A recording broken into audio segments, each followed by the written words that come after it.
Sometimes we see days like this, especially in the cold weather season, where the temperature goes the wrong direction during the daylight hours. The warmest part of today was the start of the day, and then our temperatures fell pretty quickly as we were in the wake of our cold front for much of the afternoon. So we went from the lower 50s down into the mid 30s, and of course with the wind, it feels even cooler. And well, speaking of those wind gusts, officially the highest gust at the airport was 42 today, almost 50 miles per hour out towards Akron and up towards Cleveland as well. But we have a few snowflakes falling from the sky right now. This is a live look outside. 422 in Niles across from Eastwood Mall on our Briarfield Healthcare Center's weather camera. Any flurries that are out there this evening won't amount to much. We're not expecting any accumulation out of this, but a little mood snow, a little conversational snow for a little while this evening. A few flakes in the air for a handful of hours this evening, and then we'll be largely snow free as we head through the overnight. Not much lake effect in the short term. It's going to take a while for the lake effect bands to get a little bit better organized later on tonight and into our Thanksgiving. And I think by tomorrow night and into Friday, those lake effect bands can begin impacting more and more of our viewing area. 28 overnight tonight.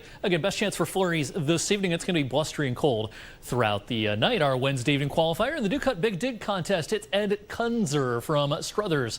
Ed, you have 21 minutes to call that phone number at the bottom of the screen. 1-800-488-9365. And when you dial, hit option 5. So our Thanksgiving tomorrow, it's going to be our coldest in probably about 7 years. Been since 2018 since we've had a Thanksgiving with temperatures this cold. The wind chills in the teens and 20s. Most of the lake effect snow aimed off to our north for the daylight hours tomorrow. So between Cleveland and Erie, rough travel along Interstate 90 all day on Thanksgiving. But again, it's late tomorrow and especially tomorrow night that a few of these bands will start wiggling a little bit farther to the south. Otherwise, a couple of flurries will be a possibility for our Thanksgiving. All those turkey bowls outside tomorrow bundle up. 33, that's the temperature in the afternoon, but the wind chill again in the teens and 20s. Tomorrow night into Friday, as these bands begin wiggling a little bit farther to the south, conditions can be changeable throughout the area.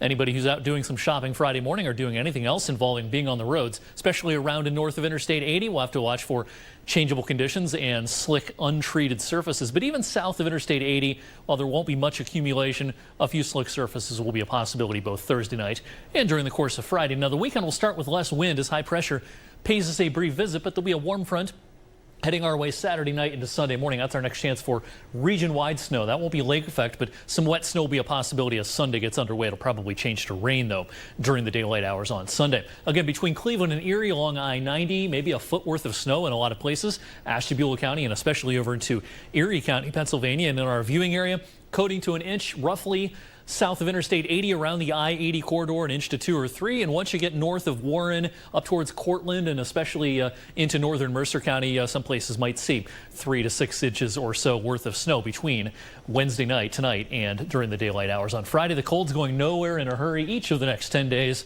somewhat colder than the average. And again, the wind will still be a factor for Thanksgiving and into the day on Friday. Not as much wind for the YSU playoff game Saturday afternoon, but Saturday night into Sunday morning, pretty good chance of it at least seeing a little bit of sloppy snow out there.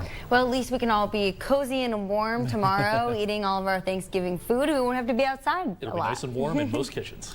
Well, if you're out doing some last-minute Thanksgiving shopping, don't forget to drop an item or two into our Feed Our Valley boxes. Corey McRae has a look at how donations are coming along at the Sparkle Market in Columbiana.